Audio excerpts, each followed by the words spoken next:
बच्चों, सबसे पहले गोकुल सिंह स्मारक महाविद्यालय सोनावर प्रतापगढ़ की ऑनलाइन क्लासेस में आप सभी छात्र छात्राओं का स्वागत है। आज की बच्चों मेरी जो क्लास है वो है डीएलएड चतुर्थ सेमेस्टर। डीएलएड चतुर्थ सेमेस्टर के जो भी छात्र और छात्राएं हैं उनका एक सब्जेक्ट है सोशल स्टडीज। फोर्थ सेमेस्टर में डीएलएड में सामाजिक अध्ययन, और उसी सोशल स्टडीज के अंतर्गत हम आज आपकी ऑनलाइन क्लासेस में लेकर के चल रहे हैं। आज का मेरा जो टॉपिक है बच्चों वो है धार्मिक तथा सुधार आंदोलन, religious and social reform movement. ये धार्मिक समाज तथा सुधार आंदोलन मैं आपको बता रहा हूँ जो भारत के जन जागरण में भारतीय इतिहास के अनगिनत व्यक्तियों एवं संस्थाओं का योगदान रहा है।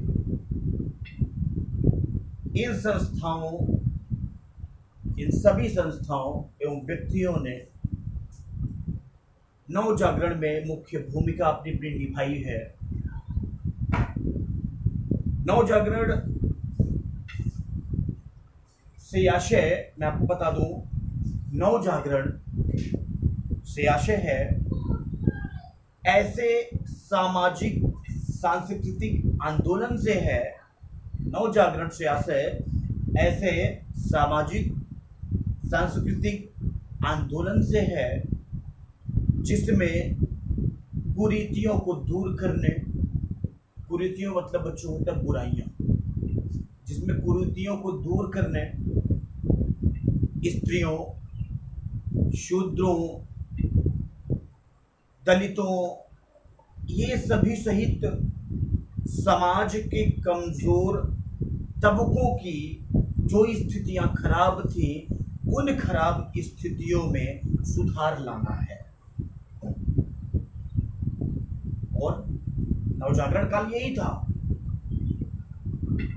और धार्मिक अंधविश्वास, ध्यान से सुनिएगा बच्चों, धार्मिक अंधविश्वास एवं कर्मकांड के विरुद्ध जितने भी कर्मकांड थे, जितने भी ढोंगी थे, जितने भी ढोंग हो रहे थे, जितने भी अंधविश्वास हो रहे थे, उन धार्मिक अंधविश्वास एवं कर्मकांडों के विरुद्ध जन जागृति पैदा करने,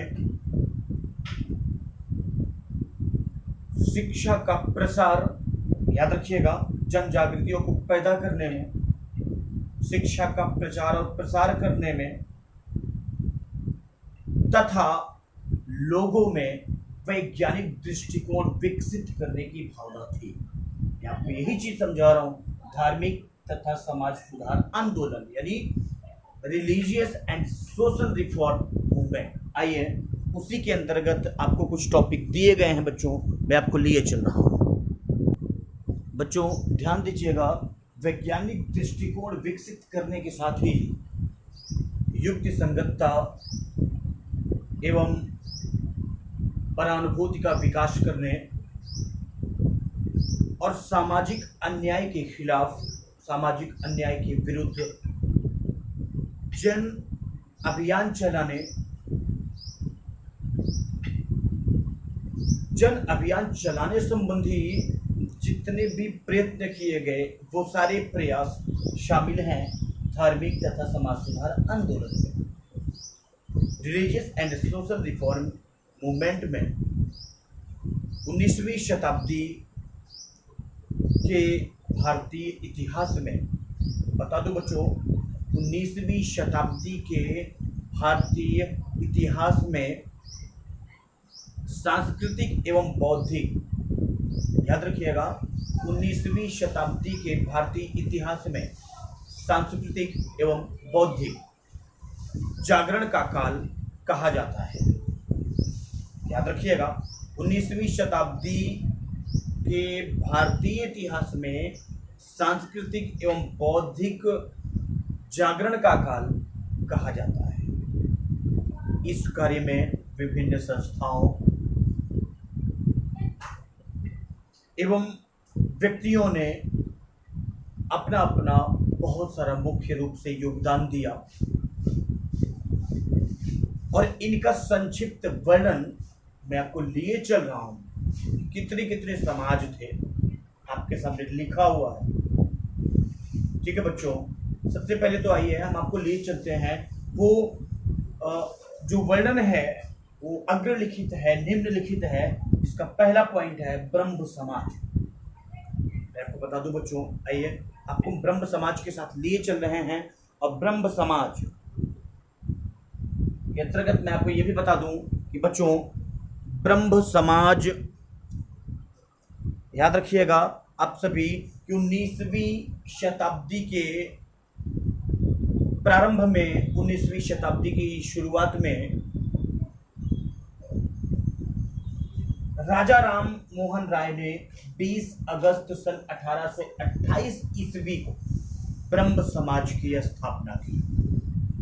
याद रखिएगा, ब्रह्म समाज की स्थापना कभी आपकी परीक्षा में अगर ये पूछा जाएगा कि ब्रह्म समाज की स्थापना किसने की, कब की, तो राजा राम मोहन राय ने की और 20 अगस्त 1828 ईस्वी में की। ठीक है बच्चों, और मैं आपको एक बात बता दूं कि राजा राम मोहन राय पहले, याद रखिएगा, राजा राम मोहन राय ये ऐसे पहले भारतीय थे जिन्होंने, बच्चों राजा राम मोहन राय ने 20 अगस्त 1828 ईस्वी को ब्रह्म समाज की स्थापना की। राजा राम मोहन राय ऐसे पहले व्यक्ति थे, ऐसे पहले भारतीय थे जिन्होंने भारतीय समाज में बहुत सारी व्याप्त बुराइयों को दूर करने का संकल्प किया। जितनी भी बुराइयां थी उन बुराइयों के खिलाफ उन्होंने युद्ध का जंग छेड़ा। उन्होंने बहुत सारा विरोध किया उन बुराइयों का और बहुत सारा उन्होंने आंदोलन भी चलाया था। कौन? राजा राम मोहन राय ने। और मैं आपको बता दूं बच्चों, ब्रह्म समाज उस समय के, ये जो ब्रह्म समाज है ना, वो उस समय के धार्मिक आंदोलनों में सबसे पहला, याद रखिएगा, धार्मिक आंदोलनों में ब्रह्म समाज ने अपना सबसे पहला महत्वपूर्ण आंदोलन चलाया। वो महत्वपूर्ण सबसे पहला आंदोलन था जिसने आधुनिक काल में, जिसने आधुनिक भारत में, मॉडर्न इंडिया में विवेक, बुद्धि एवं जागृति का प्रचार किया। राजा राम मोहन राय ने धर्म में सुधार द्वारा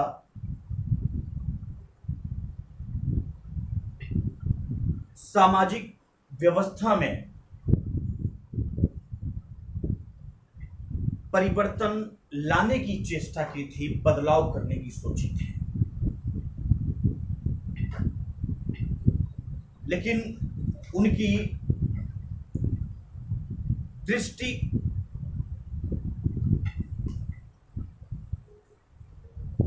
शोषितों पर निबद्ध थी, जो लोग शोषण के शिकार हुए थे, जो लोग शोषण के शिकार हुए थे, राजा राम मोहन राय ने उनका साथ दिया। और उन्होंने सती प्रथा उन्मूलन, किसने? राजा राम मोहन राय ने सती प्रथा उन्मूलन, सती प्रथा के उत्तराधिकार नियम और स्त्री शिक्षा, वुमेन एजुकेशन, इन सभी के लिए लगातार अपनी आवाज उठाई। ब्रह्म समाज की स्थापना का मुख्य उद्देश्य था, मैं आपको बता दूं, अगर कभी परीक्षा में आपसे ये पूछा जाए कि ब्रह्म समाज की स्थापना का प्रमुख उद्देश्य क्या था, तो बच्चों याद रखिएगा, ब्रह्म समाज की स्थापना का मुख्य उद्देश्य हिंदू समाज की बुराइयां, याद रखिएगा, हिंदू समाज की बुराइयों को दूर करना तथा सभी धर्मों में आपसी एकता स्थापित करना था।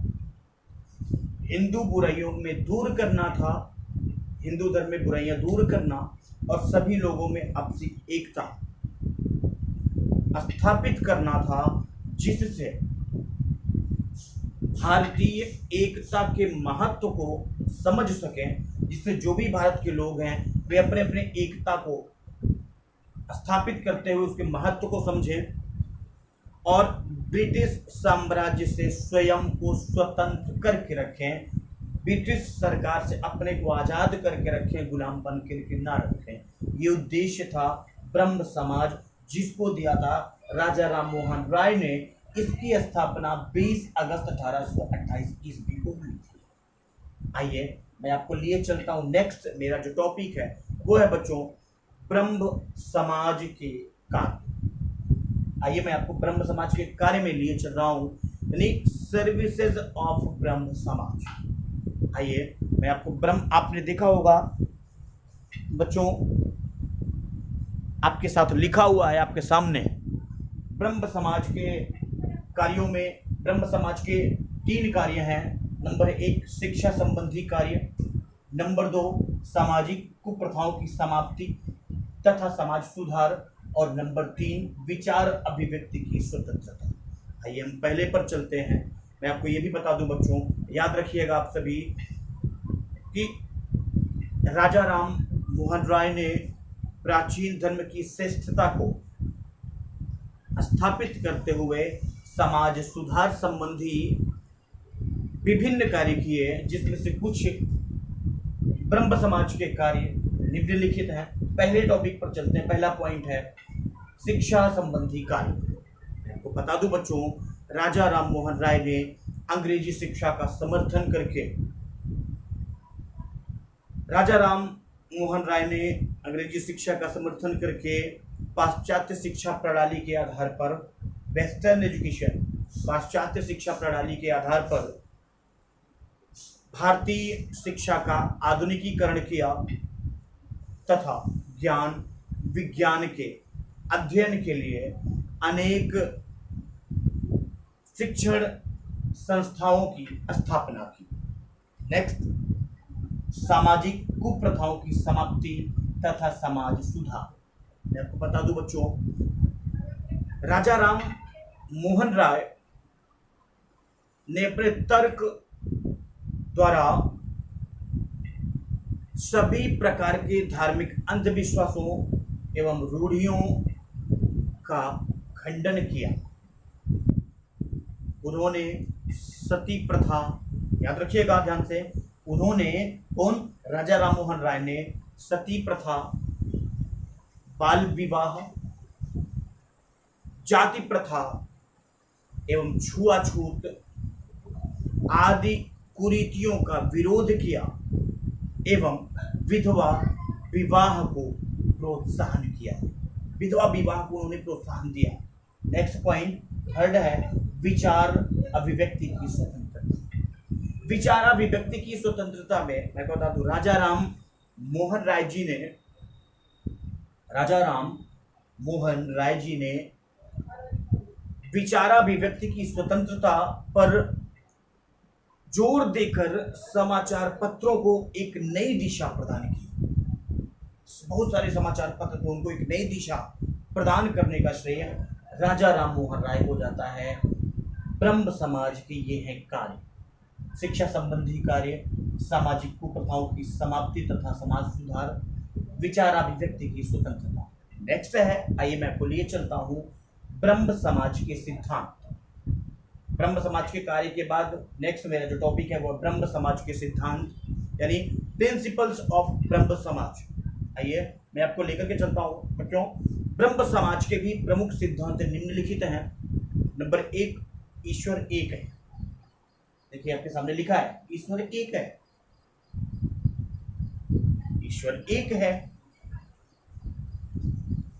और वह सर्वव्यापी एवं निराकार है। दूसरा पॉइंट, ईश्वर की पूजा का अधिकार सभी को है। कोई आप किसी से रोक नहीं सकते। ईश्वर की पूजा का अधिकार सभी को है। ईश्वर की पूजा आत्मा की शुद्धता, याद रखिएगा, ईश्वर की पूजा आत्मा की शुद्धता के साथ करनी चाहिए। अगर आपकी आत्मा शुद्ध है तभी आप ईश्वर की पूजा करें, अन्यथा मत करें।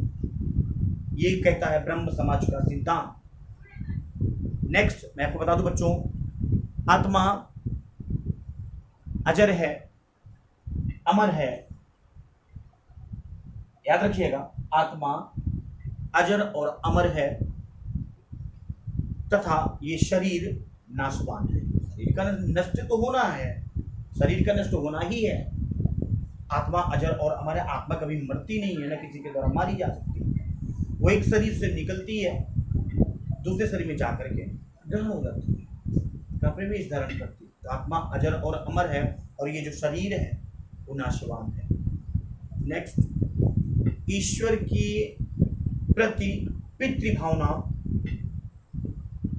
मनुष्य जाति के प्रति भ्रातृत्व की भावना तथा प्राणी मात्र के प्रति दया भावना रखना ही परम धर्म है। नेक्स्ट पॉइंट, मनुष्य को अंधविश्वास, ये सभी सिद्धांत हैं ब्रह्म समाज के जो मैं बता रहा हूं। मनुष्य को अंधविश्वास एवं कट्टरता को त्याग कर मानवतावादी सार्वभौमिक सिद्धांतों को स्वीकार करना चाहिए। नेक्स्ट पॉइंट, नेक्स्ट सिद्धांत, ब्रह्म समाज प्रेम, याद रखिएगा, ब्रह्म समाज प्रेम एवं सत्य में विश्वास करता है। ये देखिए आपके सामने लिखा हुआ है, ब्रह्म समाज प्रेम एवं सत्य में विश्वास करता है और जातिवाद तथा छुआछूत का विरोधी है। ये सारे सिद्धांत हैं ब्रह्म समाज के, प्रिंसिपल्स ऑफ ब्रह्म समाज। नेक्स्ट है आपके सामने प्रार्थना समाज। आइए ब्रह्म समाज के बाद मैं आप सभी को जो ब्रह्म समाज के बाद लेकर के चलता हूं प्रार्थना समाज पर। मैं आपको बता दूं बच्चों, सन 1867 ईस्वी में मुंबई में महादेव गोविंद रानाडे और डॉक्टर आत्माराम पांडुरंग ने मिलकर के प्रार्थना समाज की स्थापना की थी। याद रखिएगा, सन 1867 ईस्वी में मुंबई में महादेव गोविंद रानाडे और डॉक्टर आत्माराम पांडुरंग दोनों ने मिलकर के प्रार्थना समाज की स्थापना की 1867 ईस्वी में। प्रार्थना समाज की स्थापना होने के बाद प्रार्थना समाज ने धार्मिक सुधारों, जाति व प्रतिबंध को हटाने, बाल विवाह को समाप्त करने के लिए, विधवाओं के बाल कटवाना, याद रखिएगा, जिसका पति मर गया था, जिसकी स्त्री का पति मर जाता था, विधवाओं के बाल कटवाने, विवाह तथा अन्य सामाजिक कार्यों में लगने वाले सभी लागत, महिलाओं की शिक्षा को प्रोत्साहित करने तथा विधवा विवाह आदि के लिए कार्य किया प्रार्थना समाज ने, जिसको 1867 ईस्वी में मुंबई में महादेव गोविंद रानाडे और डॉक्टर आत्माराम पांडुरंग ने प्रार्थना समाज की स्थापना की थी। बच्चों, प्रार्थना समाज के बाद मैं आपको लिए चलता हूं आर्य समाज। आइए आर्य समाज के भी बारे में मैं आपको बता दूं कि आर्य समाज 19वीं शताब्दी में भारत में आरंभ हुए समाज सुधार के आंदोलनों में अग्रणी था। आर्य समाज की स्थापना आपके सामने लिखा हुआ है 10 अप्रैल 1875 ईस्वी में, 10 अप्रैल 1875, 10 अप्रैल 1875 ईस्वी में स्वामी दयानंद सरस्वती जी ने आर्य समाज की स्थापना की। और कहाँ की? मुंबई में की, याद रखिएगा। और आर्य समाज की स्थापना का उद्देश्य था वैदिक धर्म को फिर से शुद्ध रूप में स्थापित करना, भारत को सामाजिक, धार्मिक एवं सांस्कृतिक एकता के सूत्र में बांधना तथा भारतीय सभ्यता एवं संस्कृति पर पड़ने वाले पाश्चात्य प्रभाव को रोकना था। स्वामी दयानंद सरस्वती जी ने एक नारा दिया था, आपके सामने लिखा हुआ है। इसका प्रमुख नारा था आर्य समाज का। आर्य समाज का प्रमुख नारा था वेदों की ओर लौटो। यानी स्वामी दयानंद सरस्वती जी ने वेदों की ओर लौटो का नारा देते हुए वेदों को भारत का आधार स्तंभ बताया। उनका विश्वास था कि हिंदू धर्म और वेद, जिन पर भारत का पुरातन समाज टिका था, शाश्वत, अपरिवर्तनीय तथा वो दैवीय है। स्वामी दयानंद सरस्वती जी ने अपनी कुछ पुस्तक लिखी थी। उनकी एक बहुत अच्छी पुस्तक है सत्यार्थ प्रकाश। ये कभी कभी आपके परीक्षा में भी पूछा जाता है बच्चों की, सत्यार्थ प्रकाश के लेखक कौन थे? स्वामी दयानंद सरस्वती। स्वामी दयानंद सरस्वती जी ने अपनी पुस्तक सत्यार्थ प्रकाश के माध्यम से हिंदू धर्म में व्याप्त अंधविश्वासों और रूढ़ियों का खंडन कर दिया।